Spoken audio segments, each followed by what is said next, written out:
Buenas tardes, mi nombre es Héctor Bracho. Le hablaré sobre el tema del laboratorio de materiales, específicamente el ensayo de Jomini.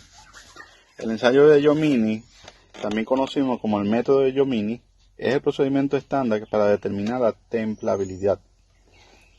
Como la resistencia es el factor principal en el diseño, es más conveniente basar la especificación del acero en la templabilidad en vez de la composición química. El método más ampliamente utilizado para determinar la templabilidad es la prueba o ensayo de Jomini. ¿De qué se trata el ensayo Jomini? Se trata de una probeta estandarizada del acero que se está estudiando. Para hacer un procedimiento, en primer lugar, se calienta el acero a la temperatura de autenización, enfriándola posteriormente mediante un chorro de agua con una velocidad de flujo y una temperatura especificada, el cual solo enfría su cara inferior.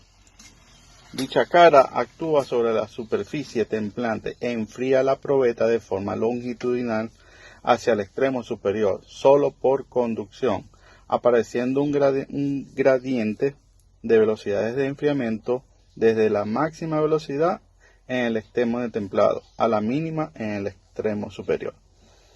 Una vez que la probeta se ha enfriado a temperatura ambiente, se devasta una tira de 0.4 milímetros de espesor y se determina la dureza a lo largo de los 50 milímetros primeros de la probeta. Estos primeros 12.5 milímetros, las lecturas de dureza se toman en intervalos de 1.6 milímetros. En los 37.5 milímetros siguientes de cada 3.2 milímetros, luego se traza una curva de templabilidad representando los valores de dureza en función de la distancia al extremo templado. Ejemplos de aplicación del ensayo Jomini. Las probetas se calientan durante 30 minutos hasta que alcanzó la temperatura de autenización, 850 grados. Luego se aplicó un chorro de agua sobre la superficie inferior, lo cual ocasionó el enfriamiento, de tal manera que se pudo observar que la velocidad inicial de enfriamiento con respecto a la velocidad final es mucho más rápida, es decir, la gradiente de velocidad comienza en la superficie inferior de la probeta y culmina en la superior, experimentándose un cambio de color rojo a gris. Finalmente se aplican ensayos de dureza a la superficie plana, cada cierta distancia a partir del extremo templado o a lo largo de la probeta. La distancia entre las probetas de dureza para el resto de la longitud de la barra queda a criterio del ejecutor de la prueba. Hablamos un poco de la templabilidad. Es la propiedad que determina la profundidad y la distribución de la dura inducida mediante el templado a partir de las condiciones de austenítica. Con respecto a un acero aliado de alta templabilidad, es decir, el acero que endurece o forma martensita, no solo es en la superficie, sino también en su interior. Por lo tanto, la templabilidad es una medida de profundidad a la cual la aleación específica puede endurecerse. Existen factores que afectan la templabilidad en los aceros, entre los cuales se pueden mencionar el tamaño del grano de la austenita y el contenido de carbono, en la letra C. También tenemos que vamos a hablar de la aplicación de las curvas de templabilidad. La curva de Jomini da una idea de templabilidad del acero.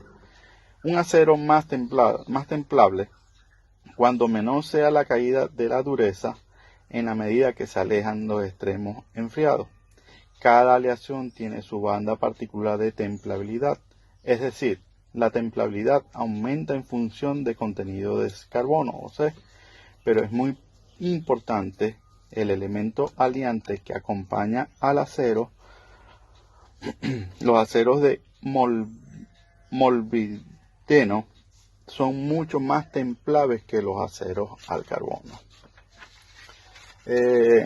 Tenemos los significados de las bandas de templabilidad.